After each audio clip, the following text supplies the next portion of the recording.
कभी कभी तो लगता है हम ही भगवान हैं और ये भी लगता है हम इतने एडवांस हैं। अब भोसड़ी के वो क्या हमारी बराबरी करेंगे। वो भोसड़ी के भेड़ बकरी गाय भैंस चराने वाले लोग कहाँ हमारी बराबरी करेंगे। कहाँ हमारा पिज्ज़ा बर्गर, कहाँ उनकी चने की रोटी सरसों का साग, कहाँ हमारी ऊंची ऊंची बिल्डिंग्स, कहाँ उनकी टूटी फूटी झोपड़ी, कहाँ हमारे परमाणु बम, बड़ी बड़ी मिसाइलें, बड़े बड़े टैंक। अगर एक मिसाइल चला दो तो उनका पूरा का पूरा गांव गायब हो जाए। कहाँ उनकी तलवारें भाले, वो क्या बोलते हैं उसे, धनुषबाण। कैसे हमारे टैंक और मिसाइलों का सामना करेंगे। और हमारा कंप्यूटर उसकी तो तुलना ही नहीं कर सकते उनकी किसी भी चीज़ से। आज हमारे पास बड़ी बड़ी कारें, लंबी लंबी ट्रेन है और तुम्हारे पास क्या था, बैलगाड़ी, घोड़ा गाड़ी और हाथ गाड़ी ढकेलते फिरते थे भोसड़ी के इधर उधर। और हमारा हवाई जहाज, उसकी किससे तुलना करोगे। भोसड़ी के तुम्हारे तो सिर्फ घुटने उड़ते थे इधर उधर, तुम तो भोसड़ी के घुटने ही नहीं समेट पाते थे। तुम क्या प्लेन उड़ाते।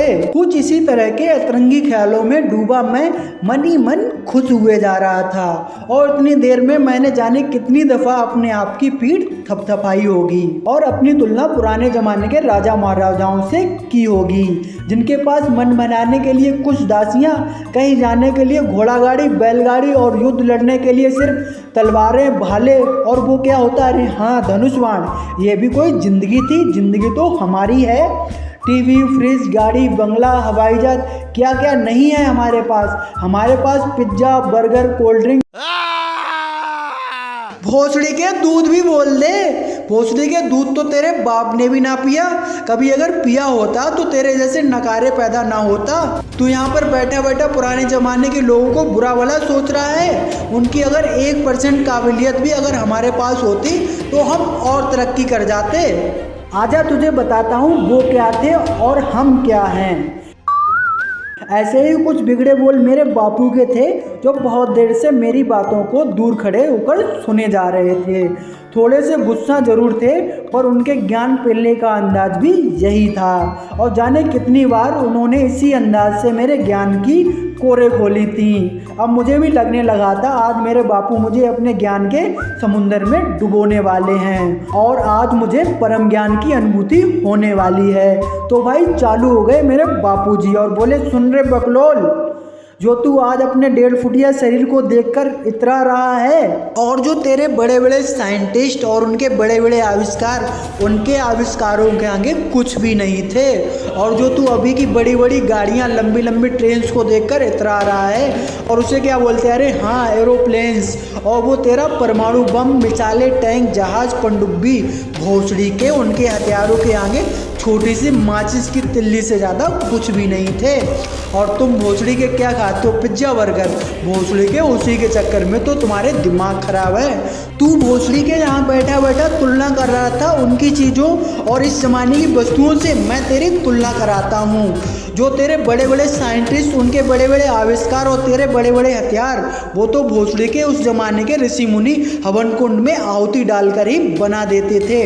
बस एक मंत्र पढ़ा और हवन कुंड में डाला और बन गया हथियार। और ऐसे वैसे हथियार नहीं थे, ऐसे ऐसे अस्त्र होते थे उनके, जो पूरी की पूरी पृथ्वी को नष्ट करने का दम रखते थे।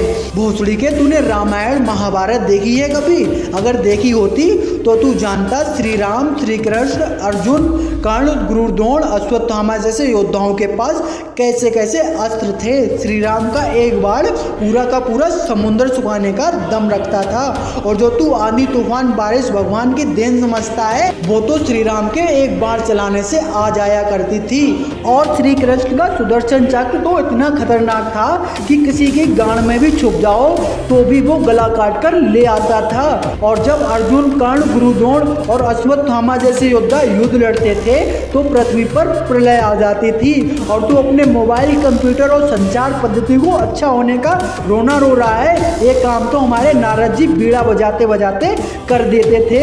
एक पल में स्वर्गलोक, एक पल में पृथ्वीलोक, दूसरे पल में पाताल लोक। भोसड़ी के है कोई साधन तुम्हारे पास जो एक पल में एक लोक से दूसरे लोक पहुंचा दे?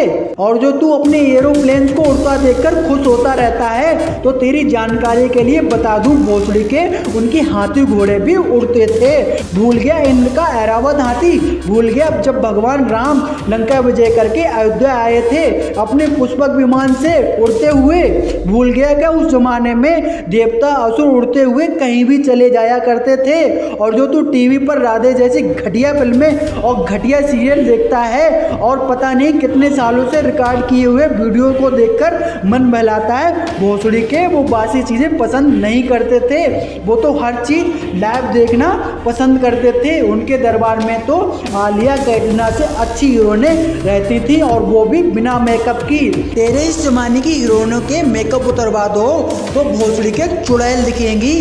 और उस जमाने में तो अप्सराएं होती थी जो किसी का भी दिल चुटकियों में चुरा लें। और जो तू अपने डोले दिखाते फिरता है और तुझे जो अपनी 1.5 फुट की लंबाई पर इतना गुमान है, तो पढ़ लिए इतिहास वीर शिवाजी के अस्थि पंजर के बारे में। शिवाजी की तलवारें 20 किलो की, उनका पहनने का कवच 80 किलो का, उनका भाला 50 किलो का था।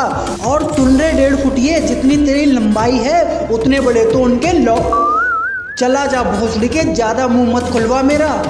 दोस्तों, मेरा नाम सौरभ राघव सिकंदर है और मेरे बापू ने मुझे आज बहुत पेला और ज्ञान की ऐसी वर्षा की जिसको मैं कभी नहीं भुला सकता। अगर आपको भी मेरे बापूजी का ज्ञान अच्छा लगा हो तो वीडियो को लाइक करें, चैनल को सब्सक्राइब करें और फैला दें वीडियो को, ताकि आपको और आपके मित्रों को भी बापूजी का ज्ञान मिल सके।